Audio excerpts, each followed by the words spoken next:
भी नहीं है, ये हम सिटी में रहते हैं इसलिए हमें सब अच्छा दिखता है। अगर हम इंदौर के भी गांव में जाकर देखें, जब चौधरी जी घूमते हैं तो वहां पर देखेंगे कि सुबह खाने और शाम का भरोसा नहीं है वहाँ के बच्चों को, न वहाँ स्वास्थ्य की कोई व्यवस्था है न शिक्षा की कोई व्यवस्था है। तो मैं सभी यहाँ पर सभी पार्टियों से और सभी समाज के SC/ST के प्रतिनिधि यहाँ उपस्थित हुए हैं आज, तो इन सभी से कहना चाहूंगा कि पार्टी और अपना निजी स्वार्थ एक अपनी जगह एक अलग है, बाकी अगर हम ही नहीं रहेंगे, हमारा अस्तित्व नहीं रहेगा और ये संविधान ही नहीं रहेगा तो पार्टियां हमें लात मार के बाहर निकाल देंगी। पहले इस देश में अंग्रेजों ने कब्जा करा था और बहुत सोची समझी गई साजिश थी कि ईस्ट इंडिया कंपनी भारत में आएगी और धीरे धीरे पांव पसारती गई, वो सभी उसमें बंगाल से निकल के सभी जगह उसने अपने पांव पसारे और देखते देखते भारत गुलाम बन गया।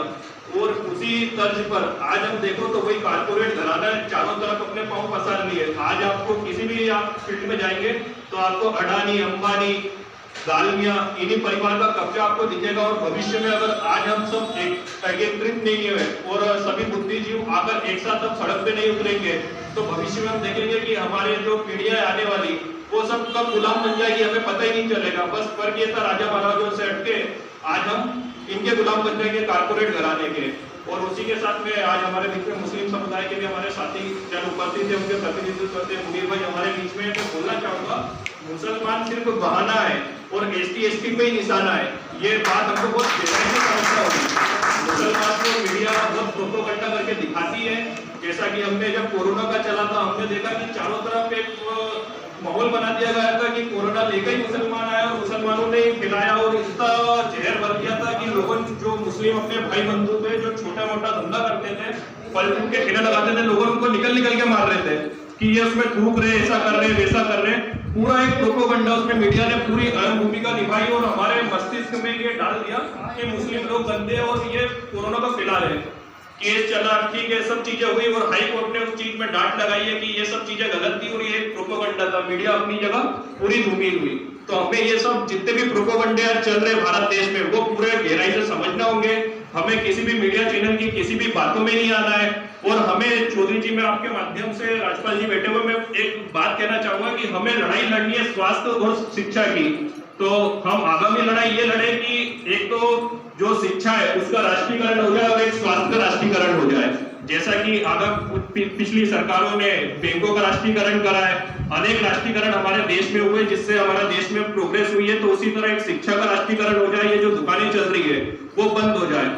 आज हम देखो कि कुछ समाज और कुछ जो 3% लोगों ने उनकी औलादे आज आप दिल्ली पैटर्न में पढ़ा लो, उनको IPS पैटर्न में वो पढ़ रहे, सारे पैटर्न उनके लिए खुले हुए और हमारे लिए जो सरकारी स्कूल है मध्य प्रदेश में वो भी कुछ हजार स्कूल अभी बंद हो गई है। तो जब हमारा वो मैच ही नहीं हो पा रहा है तो उनसे हमारी आने वाली पीढ़ियां उनसे फाइट कैसे करेगी? उनके पास सारे तंत्र उनके पास रखे हुए। तो इन सब एजेंटों को हमको सोचना होगा। आज जैसा कि बोलने वाले बहुत सारे और बहुत कम शब्दों में अपनी बात रखना है और ये हुआ है कि सभी समाज को हमको एकत्रित होना है। तो सबसे पहले हमको जितने भी हम बटे हुए बेरवा, एरवर, जाटव, इन सबको खत्म करके हमें सिर्फ SC का एक कैडर में अपने को आना पड़ेगा। हमको आपस में सबको बेटी व्यवहार और ये सब करके अपने कम से कम अपन तो अपनी जंजीरें तोड़ो, वो लोग तोड़ने नहीं दे रहे, कम से कम अपन अपनी आपसी तोड़ दो और हम सबको एक होना पड़ेगा आपस में बेटी व्यवहार ये सब करके। हम सिर्फ इतना बोले कि हम सिर्फ SC के हैं, भले उसमें चमार हो, एरवार हो, बेरवा हो, जो भी हो, हम सिर्फ SC के और हम बहुजन है और इस देश के मालिक है हम।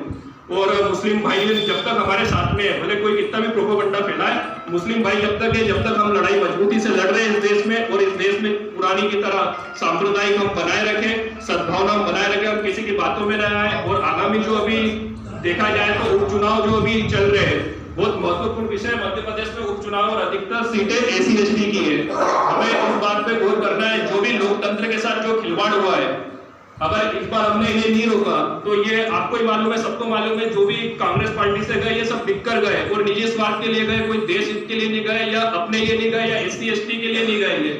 ये सिर्फ निजी स्वार्थ के लिए पैसे लेकर इन्होंने पार्टी चेंज करी है और इन्होंने लड़ाई लड़ी है। तो हमें संविधान को बचाने के लिए, लोकतंत्र को बचाने के लिए इन लोगों को दिखाना होगा कि आप पैसों में बिक सकते हो पर हम लोगों को नहीं बिक सकते हो, क्योंकि बिके वो लोग और वोट हमारे बिक गए।